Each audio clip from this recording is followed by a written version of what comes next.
আসসালামু আলাইকুম। প্রতিবাদের ভাষা হোক আমাদের অস্ত্র, ন্যায়ের পথে হোক আমাদের অগ্রযাত্রা। আজ শনিবার ভাইরাঙ্গা বাজারে আমাদের সকল রাজনৈতিক ও সামাজিক দল একত্রিত হয়ে ইসরায়েলের অমানবিক আগ্রাসনের বিরুদ্ধে গর্জে উঠেছিলাম। শিশুদের মায়া কান্না, বাবা মার আহাজারি, ধ্বংসপ্তে চাপা পড়া মানুষের চিৎকার, এই নিঃশব্দ আর্তনাদ আমাদের বিবেককে এমনভাবে নাড়া দিয়েছে যে আমরা চুপ থাকতে আর পারি না, বসে থাকতে পারি না। এই মিছিল ছিল শুধুমাত্র প্রতিবাদ নয়, এটি একটি মানবতার পক্ষে দাঁড়ানোর একটা মিছিল, ন্যায়ের পক্ষে অবলম্বন করা। আমাদের পদচারণা ছিল শান্তির জন্য, আমাদের কণ্ঠস্বর ছিল নির্যাতিত ফিলিস্তিনির জন্য। ভাইরাঙ্গা বাজার আজ প্রমাণ করেছে বাংলার মানুষ কখনো অন্যায়ের কাছে মাথা নত করে না। ইসরায়েলের বর্বরতা এবং দখলদারিত্বের বিরুদ্ধে আমরা একতাবদ্ধ, আমরা অবশ্যই প্রতিবাদ করে যাব, সারা জীবন আমরা প্রতিবাদ করে যাব, যতটুকু আমাদের দ্বারা সম্ভব আমরা প্রতিবাদ করে যাব।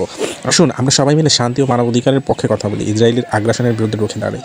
সম্মানিত ভাই ও বোনেরা, আজ আমরা একটা ভয়াবহ মানবিক বিপর্যয়ের মুখোমুখি। ফিলিস্তিনের নিষ্পাপ মানুষগুলো, শিশু, নারী, বৃদ্ধ এবং প্রতিদিন নিষ্ঠুর বর্বরতার শিকার হচ্ছে। ঘুমন্ত শিশুর মাথায় বোমা ফেলা হচ্ছে, মায়ের কোল খালি হচ্ছে, মসজিদ ও হাসপাতাল গড়িয়ে দেওয়া হচ্ছে। আর এই গণহত্যার পেছনে যে শক্তি কাজ করছে তার একটি বড় অংশ আসে আমাদের নিজেদের পকেট থেকে, আমাদের ব্যবহার করা ইসরায়েলি ও তাদের সমর্থিত পণ্যের মাধ্যমে। বন্ধুগণ, আমরা যদি সত্যি ফিলিস্তিনের পাশে দাঁড়াতে চাই তাহলে আমাদের মুখে শুধু প্রতিবাদ করলেই চলবে না, আমাদের অর্থনৈতিকভাবে তাদেরকে দুর্বল করতে হবে। আমাদের প্রতিটি টাকাই যেন এক একটি প্রতিবাদের অস্ত্র হয়। আজ আমরা যে কফি খাচ্ছি, যে মোবাইল ফোন ব্যবহার করতেছি, যে পোশাক পরছি, তার অনেকগুলিই তৈরি করেছে এমন কোম্পানি যারা ইসরায়েলি বাহিনীদেরকে অর্থায়ন করতেছে। আজ সময় এসেছে জেগে ওঠার, সচেতন হওয়ার।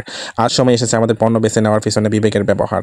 আমরা কোক কিনে গাজায় রক্ত ঢালতে পারি না, আমরা ম্যাকডোনাল্ডে খেয়ে শিশুদের কান্না অপেক্ষা করতে পারি না, আমরা এমন প্রযুক্তি ব্যবহার করতে পারি না যা দখলদারকে আরও শক্তিশালী করে তোলে। প্রিয় ভাই ও বোনেরা, পণ্য বর্জন একটি শক্তিশালী প্রতিবাদ, এটি একটি শান্তিপূর্ণ যুদ্ধ যা করে যেতে পারি আমরা ঘরে বসেই, নিজের ঘরে বসেই। আসুন আমরা প্রতিজ্ঞা করি, আজ থেকে আমরা কোনো ইসরায়েলি পণ্য বা তাদের জন্য সহায়তাকারী পণ্য কিনব না। আমরা আমাদের সন্তানদেরকে কোন পণ্য পবিত্র রক্ত ভেজা সেটা শেখাবো।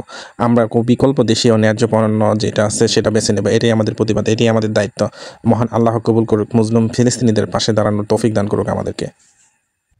ফিলিস্তিনিদের পাশে থাকো, সবসময় ফিলিস্তিনের পাশে আমরা থাকবো এবং আসি। সবাইকে আমাদের সাথে থাকতে হবে, একসাথে কাজ করতে হবে, মানবতার বিজয় অবশ্যই হবে। ঠিক আছে, আমাদের অবশ্যই স্লোগান ধরতে হবে। আমাদের স্লোগান হবে এরকম, যারা আমরা প্রতিবাদের ভাষা করি, তাদের যত ধরনের পণ্য আছে আমরা তাদের পণ্যগুলোকে বর্জন করতে যাব। গাজার শিশুরা বাঁচতে চাই, আগ্রাসী ইসরায়েলকে হটাতে চাই। গাজার শিশুদের বাঁচাতে চাই, আগ্রাসী থামাও, ফিলিস্তিনের শান্তি ফেরাও। ফিলিস্তিনের রক্তে ঝরে দুনিয়া কেন চুপ করে?